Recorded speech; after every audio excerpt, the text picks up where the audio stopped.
Chers frères et sœurs, bien-aimés dans le Seigneur, nous voulons rendre grâce à notre Dieu qui a daigné entrer dans notre condition mortelle pour que nous ayons la vie et la vie en plénitude.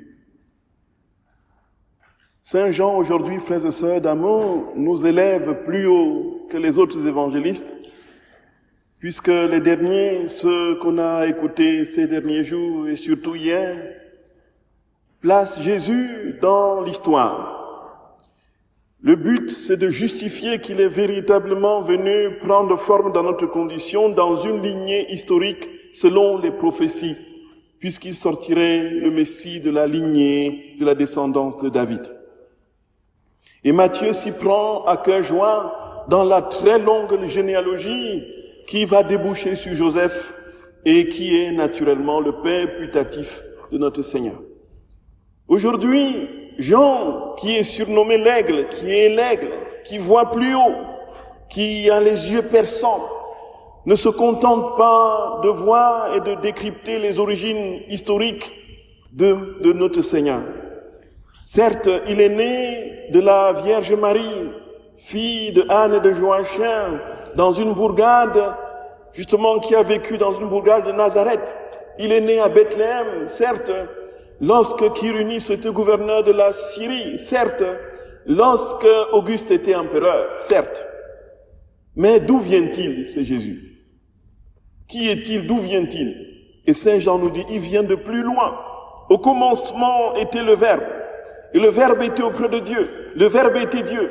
Celui qui est né de la femme vient d'en haut. Il a son origine dans les sphères de la gloire éternelle de la divinité qu'il a partagée de toute éternité avec son Père. Il vient d'en haut.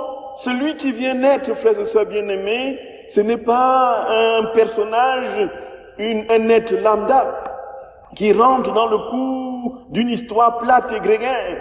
Certes, il la transforme, mais il vient de là-haut. Pourquoi est-il venu de là-haut, justement, frères et sœurs bien-aimés? Pourquoi Jésus est-il venu à lui qui est Dieu, lui qui, comme dit Saint Jean, tout a été créé par lui et rien de ce qui a été créé n'a été créé sans lui? Il vient de là-haut tout simplement parce que il veut réaliser la mission pleine de la transformation de toutes les créatures en lui. Et c'est ça, le sens véritable de Noël.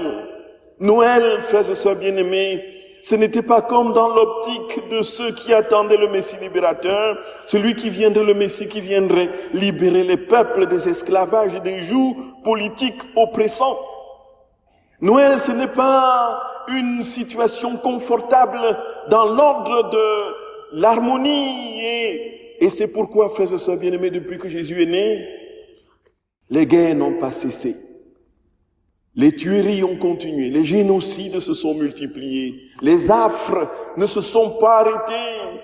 Les affres de la méchanceté humaine se sont déployés avec une incroyable et intense énergie. Depuis que Jésus est né, frères et sœurs bien-aimés, la mort de l'innocent continue. Les enfants maltraités et torturés, ça se perpétue. Depuis que Jésus est né, les familles continuent à être déchirées et divisées. Les nations se font des guerres. Depuis que Jésus est né, frères et sœurs bien-aimés, on cherche et on attend encore la paix universelle. Et s'il vient d'en haut, s'il vient de Dieu, c'est tout simplement parce que le but final, ce n'était pas de tenter de réparer les morceaux, mais c'était le but de transformer l'être humain en Dieu. Et alors, ceux qui le reçoivent, dit-il, il leur a donné le pouvoir de devenir enfants de Dieu. C'est-à-dire que le pouvoir de devenir enfant de Dieu, ça veut dire la capacité d'être des petits dieux. Le but de Noël, le voilà, frères et sœurs bien-aimés. Jésus est venu dans notre humanité, greffer sa divinité dans la nôtre pour que nous soyons capables de Dieu, pour que nous soyons capables un jour, frères et sœurs bien-aimés, de dire oui, je partage avec Dieu la même sainteté, la même humilité, la même bonté, le même amour, la même puissance, la même intelligence. Voilà le but de Noël. Nous sommes en route vers ce moment où nous serons entièrement, véritablement des hosties, des crèches vivantes, où Jésus en nous aura établi la manifestation pleine de sa divinité pour que nous soyons semblables à lui. C'est le sens de la prière qu'il laisse à ses disciples l'an dernier, quand il leur dit « Priez le Notre Père, que ton règne vienne, que ta volonté soit faite sur la terre comme au ciel. » Voici, frères et sœurs bien-aimés, le but de Noël, que vienne le règne au cœur d'un monde complètement en débâcle, au cœur d'un monde en déroute, au cœur d'un monde qui cherche ses repères, démesurement dans toutes sortes d'incertitudes, au cœur d'un monde qui tâtonne devant les difficultés et les épreuves, au cœur d'un monde qui déploie la méchanceté à son sommet, au cœur d'un monde toujours plus inquiet et angoissé. Voilà, Noël nous dit, voici, je suis venu vous donner bien plus que les petites sécurités humaines. Je suis venu vous donner bien plus que la santé. Je suis venu vous donner bien plus que des situations professionnelles confortables. Je suis venu vous donner bien plus que des situations de gloire, de gloriole humaine qui vous satisfont malheureusement de manière tellement limitée. Je suis venu vous donner bien plus que ce que vous cherchez avec énergie et à corps perdu dans les réalités éphémères de ce monde. Je suis venu vous donner la vie du ciel. Je suis venu d'en haut pour que vous soyez des citoyens du ciel. Je suis venu d'en haut pour que vous soyez comme moi, des petits Jésus ambulants. Voyez, frères et sœurs bien-aimés, voilà la réalité de Noël. Noël est là pour cela. Noël est là pour nous dire, tu mérites bien plus que cette vie de 99 ans avec plus ou moins de bonheur. Tu mérites bien plus que cela. Tu mérites la vie véritable. Je suis venu pour que vous ayez la vie et la vie en abondance. La vie en abondance, la vie pleine de Dieu, quand elle se sera inséminée dans les âmes et que nous serons véritablement des miroirs du divin roi.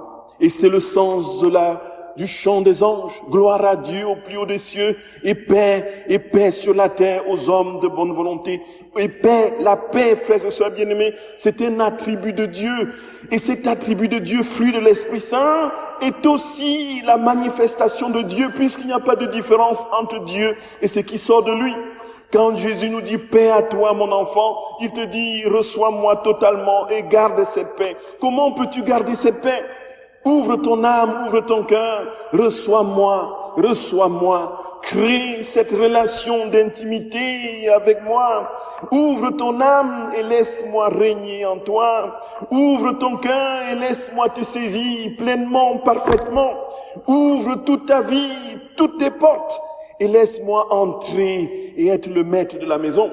Laisse-moi travailler, faire tout en toi, y compris dans les moindres petits actes du quotidien. Laisse-moi tout faire en toi pour que je règne en toi.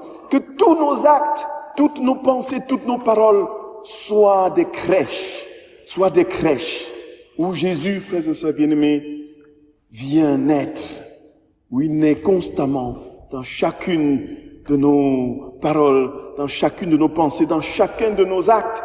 C'est cela, Noël. Noël, c'est l'accueil perpétuel, périn de la vie de Dieu dans notre vie. Frères et sœurs bien-aimés, tout cela demande tout simplement un fiat. Comme la très sainte mère, la Vierge Marie a dit à l'ange, je suis la servante. Fiat. Disons nous aussi fiat.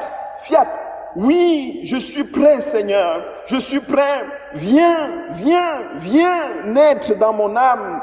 Viens naître dans mon cœur. Viens naître dans ma vie. Je suis prêt. Je suis capable de t'accueillir puisque tu désires tout simplement que nous te donnions notre volonté. Je suis prêt. Donne-moi ta vie, Seigneur. Voilà, la vie chrétienne est tout simplement cela. Le problème, c'est que dire je te donne ma vie est compliqué. Nous prenons des années pour le dire. Et même au bout de notre vie, nous n'avons pas encore commencé véritablement à tout lâcher. Frères et sœurs, demandons cette grâce aux petits enfants de la crèche qui n'avaient d'autre confort que le souffle des animaux. Demandons cette grâce aux petits enfants de Noël qui n'avaient de visiteurs de marque que les bergers. Demandons cela aux petits enfants de la crèche qui est né et déposé dans une mangeoire.